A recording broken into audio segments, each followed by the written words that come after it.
통합진보당 기억하시나요? 북한식 사회주의를 원했던 위헌정당이죠. 심지어 당원 중 일부는 북한 지령을 받아 간첩 활동에 연루되기도 했었고, 내란 선동을 하다 감옥에 간 이석기 의원도 바로 이 통합진보당 소속이었습니다. 이 통진당이 해산된 게 어느새 5년 전입니다. 이런 이상한 사람들이 국회를 잠식해 나가며 이 대한민국이라는 나라를 뒤집어 엎으려 했다는 이 사실이 사람들의 기억 속에서 조금씩 사라져가고 있는 것 같습니다. 그리고 이 틈을 노리고 이들이 돌아올 준비를 하고 있습니다. 통진당 해산으로 국회의원직을 상실했던 사람들을 비롯해서 통진당 출신들이 내년 총선에 출마를 선언했습니다. 민중당 소속으로요. 민중당, 통합진보당 출신들이 대거 요직을 차지하고 있는 사실상 통진당의 후신이죠. 언론에서 크게 조명하지 않아서 큰 움직임이 없는 것 같지만 실은 2017년 가을 창당 때부터 꾸준히 친북 반미 활동을 해왔습니다. 각종 행사와 시위의 주축으로 활약해왔죠. 김정은 서울 방문 환영 사업을 준비하기도 하고 트럼프 반미 시위를 하기도 합니다. 작년 새해에는 북한 조선사회민주당으로부터 편지를 받기도 했습니다.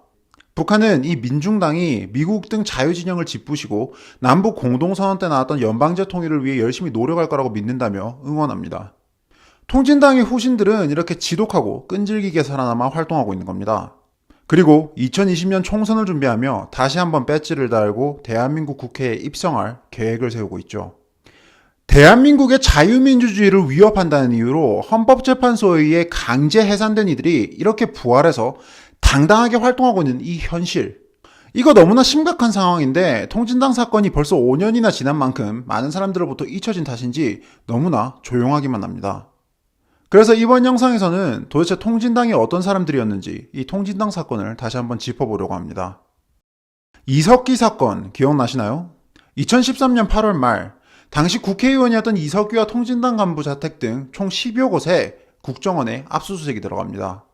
내란 음모와 국가보안법 위반 혐의로요. 국정원은 이 사람들이 유사시에 대비해 총기를 준비해라 등 충격적인 말을 한 녹취록을 가지고 있었죠. 이 사람들 무장을 하고서 내란을 일으키려고 했던 겁니다. 이석기 의원과 통합진보당 간부들은 아로, 즉 지하혁명 조직을 지휘하고 있었습니다. 산악회로 가장하고서 모인 150여 명의 조직원들은 이석기를 비롯한 통진당 간부들의 지시를 받으며 혁명을 준비하고 있었죠. 그들이 모임에서 나눈 대화 일부가 국정원에 의해 발각된 겁니다. 당시 남북관계는 긴장 상태였었는데요. 이들은 비정규전을 이야기하며 구체적인 계획을 세웁니다. 즉 북한을 도와 한국을 공격하겠다는 계획이죠. 이석기는 서울과 경기 지역에 있는 주요 통신시설을 파괴한다거나 가스, 유류라인 등을 차단시켜야 한다는 전략을 세웁니다. 조직원들은 사제폭발물과 총기 제작도 계획합니다. 통진당 간부 하나는 경기 북부 지역이 전부 북한의 사정권 안에 있다면서 거기에 주둔한 미군의 움직임을 예의주시할 필요가 있다면서 연락체계, 후방교란, 무장과 파괴를 위한 팀을 구성하자고도 합니다. 실제로 국회의원회관에 있었던 이석기 의원실은 국회의원의 힘을 이용해 관련 자료들을 모으기도 합니다. 비상시 TV, 라디오, 이동통신사 같은 기관시설의 방어 능력은 어느 정도인지 또 핵능력의 처리 방안 연구는 어느 정도 진행됐는지 등의 자료를 기관으로부터 제출받았죠. 돌이켜보면 정말 끔찍한 일이 아닐 수 없습니다. 국회의원의 막강한 권한을 이용해 이런 일들을 계획했던 겁니다.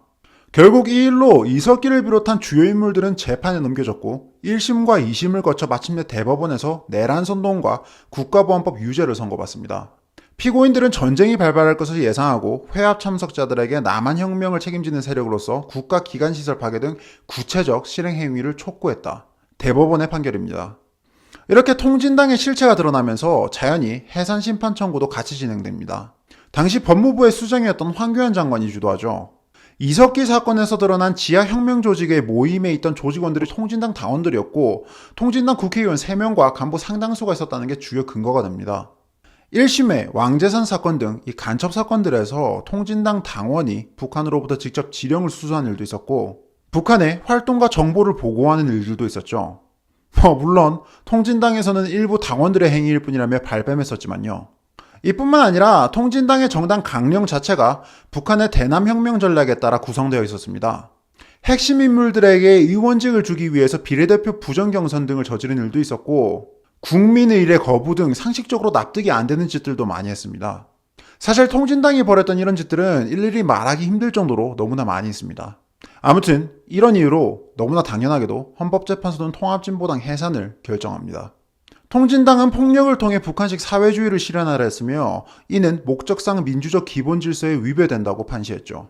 이렇게 헌정사상 최초로 강제 해산된 정당 통진당은 원칙상 모든 활동이 전면 금지되어야 했습니다.